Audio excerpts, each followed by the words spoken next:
Hi, ഇന്ന് ഹാസിമോൻ്റെ ചാനലിൽ കുറച്ചൊരു ലോങ് വീഡിയോ ഇടാമെന്ന് വിചാരിച്ചു. ഫസ്റ്റ് ടൈമായിട്ട് അങ്ങനെ ഉണ്ടാവുമെന്ന് നോക്കാമല്ലോ. നമ്മളിതുവരെ ഷോർട്സ് മാത്രമേ ഇട്ടിട്ടുള്ളൂ. അപ്പോൾ കാണുന്നവർ സബ്സ്ക്രൈബ് ചെയ്യൂലേ മോൻ്റെ ചാനൽ. അപ്പോൾ നമ്മൾ ഉപ്പാപ്പാൻ്റെ കൂടെ പറമ്പത്ത് ചക്ക പറിക്കാൻ പോകുന്നതിനു നമ്മളെ വീടിനടുത്തുള്ള കാഴ്ചകളായത്. അതായത് നമ്മളെ റിലേറ്റീവിൻ്റെ ഒരു കല്യാണമുണ്ട്, ഉപ്പാൻ്റെ അനിയൻ്റെ മോൻ്റെ നമ്മളെ കസിൻ്റെ കല്യാണം. അപ്പോൾ കല്യാണത്തിന് ബാംഗ്ലൂരിൽ നിന്ന് നമ്മളെ അനിയൻ വരുന്നുണ്ട്, സ്വന്തം അനിയൻ. അപ്പോൾ ഉപ്പാപ്പ ഇളയ മോനാ വീട്ടിലെ. നമ്മൾ 3 പെൺകുട്ടികളും പിന്നെ ഒരു ആൺകുട്ടിയോ. അതിൽ നടുക്കത്തെ പെൺകുട്ടിയാണ് ഞാൻ, എൻ്റെ ആസിമോന്. അങ്ങനെ ഉപ്പാപ്പ ബാംഗ്ലൂരിൽ നിന്ന് കല്യാണത്തിന് കൂടാൻ വേണ്ടി വരുന്നതുകൊണ്ട് വരുമ്പോഴത്തേക്ക് വരിക്കച്ചക്ക പഴുപ്പിച്ച് വെക്കണമെന്ന് വിചാരിച്ചിട്ട് മൂപ്പർക്ക് നല്ല ആഗ്രഹം, എല്ലാവരും ഇങ്ങനെ ചക്കയെല്ലാം കഴിപ്പിക്കാൻ. അപ്പോൾ ചക്ക വറുക്കാൻ വേണ്ടി ഞാനും ഉപ്പാപ്പയും ആസിമോനും പറമ്പത്ത് പോയി. അപ്പോൾ എൻ്റെ സിസ്റ്ററെ വീടായത്. നമ്മൾ തറവാട് താഴെ തന്നെ, നമ്മളവിടെയാണ് നിൽക്കുന്നത് ആ കാണുന്നത്. അതിൻ്റെ മേലെ തന്നെ സിസ്റ്ററെ വീട്, അടുത്ത മൂത്തമ്മാൻ്റെ വീട്, റിലേറ്റീവ്സ് കുറേ ആളുണ്ട്. നമ്മൾ 4-5-6 വീടുണ്ട്. അപ്പോൾ ചക്ക വരിക്കച്ചക്കൻ്റെ കൊക്കയെല്ലാം കെട്ടി റെഡിയാക്കി വരിക്കച്ചക്കുന്ന ഇപ്പം കിട്ടും. കിട്ടി. അങ്ങനെ ചക്ക പറിച്ച് മോനെയും കൂട്ടിയിട്ട് പോയതുകൊണ്ടൊന്നും ഹെൽപ്പ് ചെയ്യാൻ പറ്റിയിട്ടില്ല. ഉപ്പാപ്പ എന്നെ പണിയെടുത്ത മോൻ്റെ കൈ പിടിച്ച് നടന്നിട്ടില്ല, ഓടിക്കളയും റോഡിലേക്ക്. അങ്ങനെ ഓരോ സംഭവം ഉണ്ടായിന്. അപ്പോൾ ഉപ്പാപ്പനെ ഹെൽപ്പ് ചെയ്യാൻ പറ്റിയിട്ടില്ല. മൂപ്പർ ഒറ്റക്ക് തന്നെയല്ലോ എടുത്ത് വെക്കുന്നത്. ഒന്നും ഹെൽപ്പ് ചെയ്യാൻ വിടുമല്ലോ, ഉപ്പാക്ക് ഒരാളടുത്ത് വേണമെന്നാണല്ലോ, ഒറ്റക്ക് പോകാൻ പേടിയാ. ചക്ക പറിക്കാനൊന്നും ഹെൽപ്പ് ചെയ്തിട്ടില്ലെങ്കിലും ചക്കേൻ്റെ പശയെല്ലാം നമ്മളെ കയ്യിൽ പറ്റീന്. ആസിമോൻ്റെ വണ്ടിയാണ്.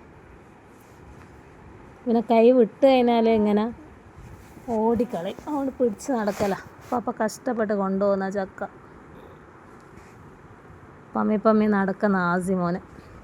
സിസ്റ്ററെല്ലാം സ്കൂളിൽ പോയിനെ, പെങ്ങന്മാരെല്ലാം ഇക്കാക്കിയല്ലോ. ചക്കേൻ്റെ പശ കയ്യിൽ പറ്റിയണ്ട.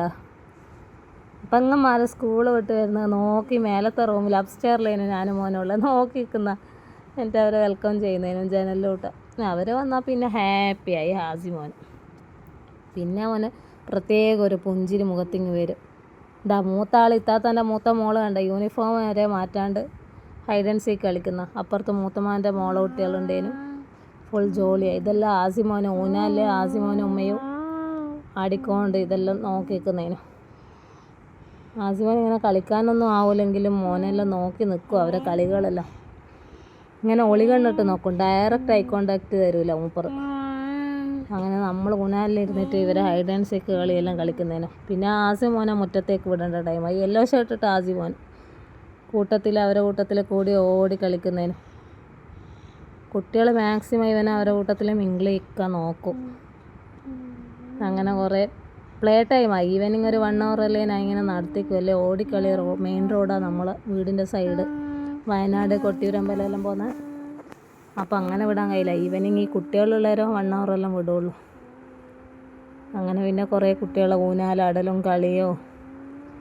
അന്നേരം ആസിമോനൊരു പുഞ്ചിരി അല്ലെങ്കിൽ വരാൻ. പകൽ ഇവർ സ്കൂളിൽ പോയാൽ ഫുൾ മൂഡ് ഓഫ് ആയിരിക്കും. കുറേ സമയം ഓടിക്കളിച്ച് അപ്പുറം ബാക്കിൽ കാണുന്നില്ലേ, അത് ഉമ്മാൻ്റെ ഏട്ടത്തിൻ്റെ വീട്. അങ്ങനെ 4-5 ബന്ധുക്കളുണ്ട് നമ്മളടുത്ത് തന്നെ. ഇവനെ ഒറ്റക്ക് വിട്ട് കഴിഞ്ഞാലില്ലേ, കൈ പിടിക്കാണ്ട് വിട്ട് കഴിഞ്ഞാൽ നടക്കുമല്ലേ ഓടുകയോ. ഇങ്ങനെ സ്റ്റാൻഡിങ്ങോ സിറ്റിങ്ങോ ഒന്നും അങ്ങനെ ഇല്ല, ഒരേ ഓട്ടമായിരിക്കും നടക്കാണ്ട്. വീടിന് ചുറ്റും ഇങ്ങനെ ഓടും. ഭയങ്കര ഇഷ്ടമാണ്. പകൽ മുഴുവൻ വീട്ടിൻ്റെ ഉള്ളിൽ ഇങ്ങനെ നിൽക്കുന്നതുകൊണ്ട് അങ്ങനെ വെയിലത്തും അങ്ങനെ കേൾക്കില്ല. സ്കിന്ന് ഭയങ്കര സെൻസിറ്റീവ്. അതിനടുക്ക് സൺ ബേണായിട്ട് 2 ഡോട്ട് വന്നിന് കവളിൽ. അങ്ങനെ മോൻ ഈവനിങ് കുട്ടികളോട് ഹാപ്പിയായി. പിന്നെ ഇളയ വാവ നടുവിൽ കണ്ട ചെറിയ വാവ അനിയത്തിൻ്റെ ഇളയ കുട്ടിയാണ്.